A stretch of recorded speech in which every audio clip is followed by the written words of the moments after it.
دین کی معلومات کے لیے چینل کو سبسکرائب کریں۔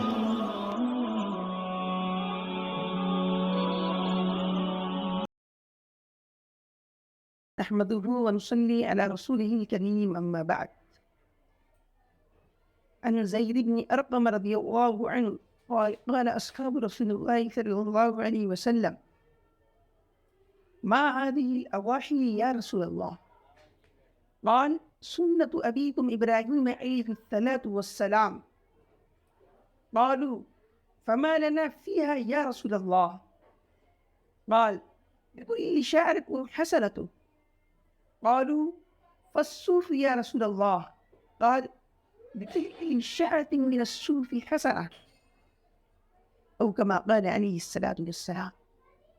محترم ناظرین کرام، السلام علیکم ورحمۃ اللہ وبرکاتہ۔ آج کی اس ویڈیو میں آپ کو بقر عید میں ہونے والے قربانی کی تاریخ، حقیقت اور اس کی فضیلت اور ثواب کے بارے میں بتانے والا۔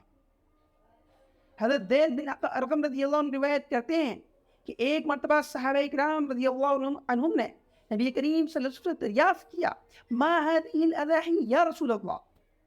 اے اللہ کے رسول، یہ قربانی کیا ہے؟ یعنی قربانی کی حقیقت، تاریخ، فضیلت، ثواب کیا ہے؟ نبی کریم صلی اللہ علیہ وسلم نے ارشاد فرمایا: سنت ابیکم ابراہیم علیہ السلام، کہ یہ قربانی تمہارے باپ ابراہیم علیہ السلام کی سنت ہے۔ آپ صلی اللہ علیہ وسلم نے عرب کے لوگوں کو مخاطب کرتے ہوئے ابراہیم علیہ السلام کو ان کا باپ اس لیے بتایا کہ عرب کو خاص طور سے مکہ کو آباد کرنے والے حضرت ابراہیم علیہ السلام ہی ہیں۔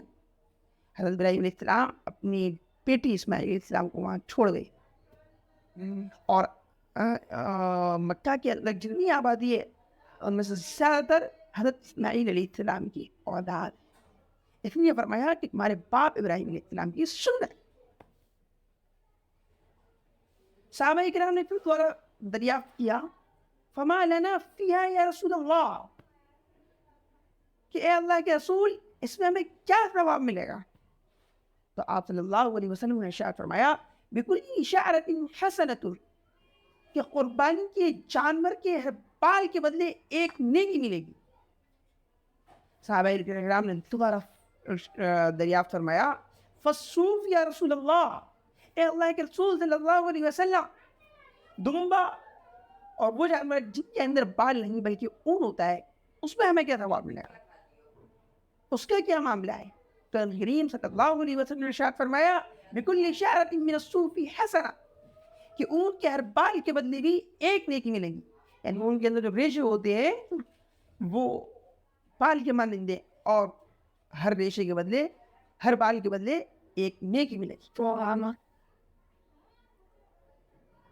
محترم سامعین کرام، یہ ہے قربانی کی فضیلت اور اس کی تعریف۔ یہ قربانی یہ حضرت ابراہیم علیہ السلام کی سنت ہے۔ سنت کا مطلب یہ ہے کہ حضرت ابراہیم علیہ السلام نے اللہ کے حکم سے اپنی بیٹی اسماعیل علیہ السلام کو اللہ کی بارگاہ میں قربانی کے لیے پیش کر دیا تھا، جس کے طفیل میں جو ہے اللہ تبارک و تعالیٰ نے جانور کی قربانی قیامت تک آنے والے مسلمانوں کو جو ہے واجب کر دی۔ یہ اس کی تاریخ ہے، اور ثواب اس کا یہ ہے کہ جانور کے ہر بال کے بدلے ایک نیکی ملتی ہے۔ آپ حضرات کو قربانی کے تعلق سے کوئی بھی مسئلہ پوچھنا ہو، کوئی بھی سوال ہو، تو آپ ہم سے کمنٹ باکس کے اندر پوچھ سکتے ہیں۔